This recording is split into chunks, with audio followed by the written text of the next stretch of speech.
you could see a lot of Ferguson in the Scandal episode that aired Thursday night, and which was actually, it worked out as pretty timely, seeing that the Department of Justice just released their report on investigating the Ferguson findings. And because Jimmy is a lawyer and just not good at fashion. That's if you follow us on Twitter, you know Jimmy was trying to school this lady about how grand jury, was it a lady or a man? It was a man. A man. Okay, so he was trying to school this man on how grand jury procedures work, and the man would not listen to him. And he told Jimmy that he should stick to fashion, which was hilarious to us all because Jimmy is a lawyer. So Jimmy is going to set down his fashion hat and tell us what we need to know about these, the DOJ, the Department of Justice's report on Ferguson. Help us out because we're confused and we're angry and we're emotional and we want to understand. Okay, so probably not the best time to drink and to be emotionally drunk and talk about racism. But here goes. The DOJ report is what the cool kids would call. Is this what the kids are saying? This is a read. Is that right? This is a read by the Department of Justice. Use that terminology, Jimmy. Yes. This is what they would. Your mid-30s. Yes. Right. So essentially, I'm going to use some semi-technical terms, but so the Department of Justice investigated the Ferguson Police Department and really the city as a whole in what is called a pattern and practice violation. So there had to be patterns and practices, institutional practices that violate people's constitutional rights. Fourth Amendment, First Amendment, 14th Amendment rights. Those are the things that were found as violations. So two overarching things that happened. The police department engaged in constitutional violations that were driven by the profit motive of the city, right?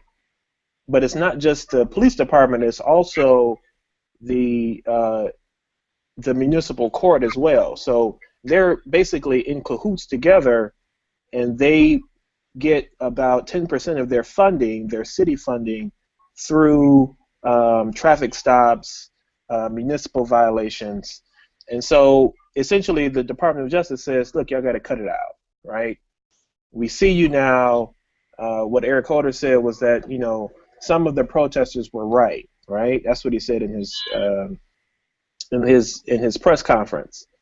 And so now going forward, Ferguson can either work with the Department of Justice to make changes, or the Department of Justice can sue, and they will enter what is called a consent decree for the department to monitor the city and the police department to make the necessary changes.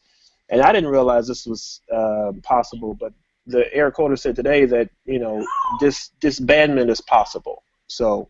Oh wow. I'm glad you're explaining that because I'm gonna be honest. It just feels like all the Department of Justice does is shows up, writes a report, and disappears, and nothing really changes. So there are options as to what can happen with the Ferguson Police Department. Correct? Well, yeah, and I think things are already happening, right? So some people resigned today. A few people were fired, right? The clerk what the report said is the clerk has the most power out of anybody, right? She could issue warrants. She could, collect fines and stuff like that. And she was the one who was sending these racist emails, right? And so the other thing I want to say was, this is essentially Jim Crow, right? Right.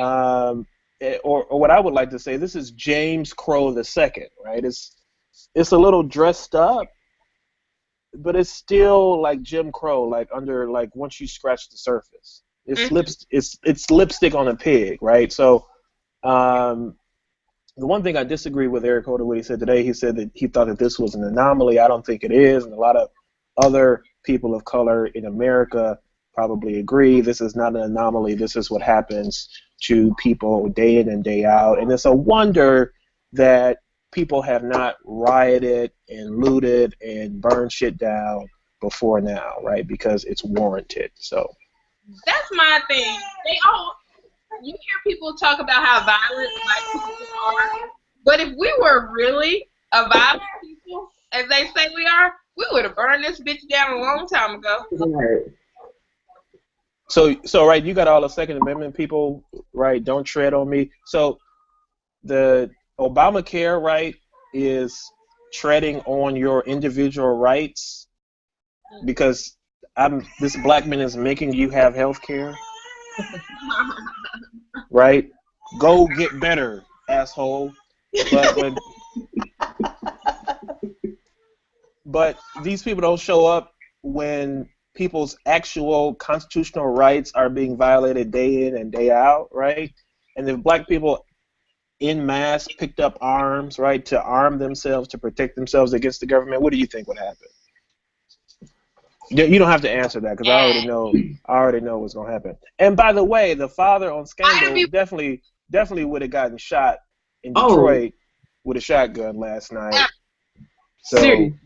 And activists. And Ida B. Wells was a proponent of black people arming themselves to protect themselves against white violence at the time when lynching was a huge thing. It was a huge threat to black life.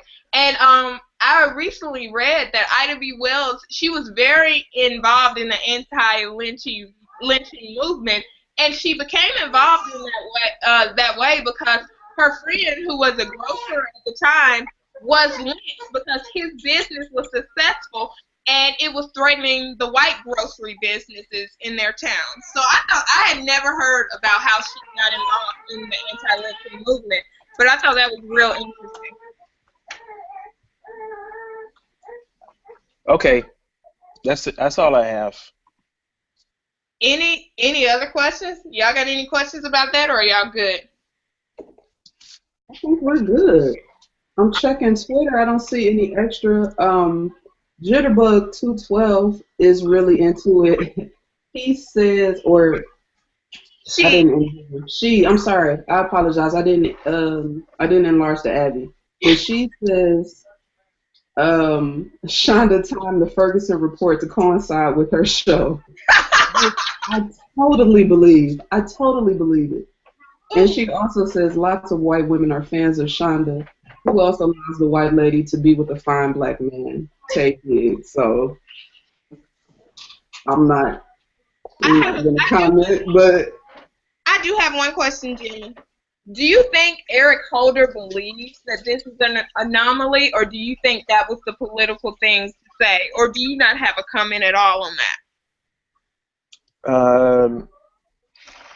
I think he really believes it, and I think so because this is really this is like old school racism, right?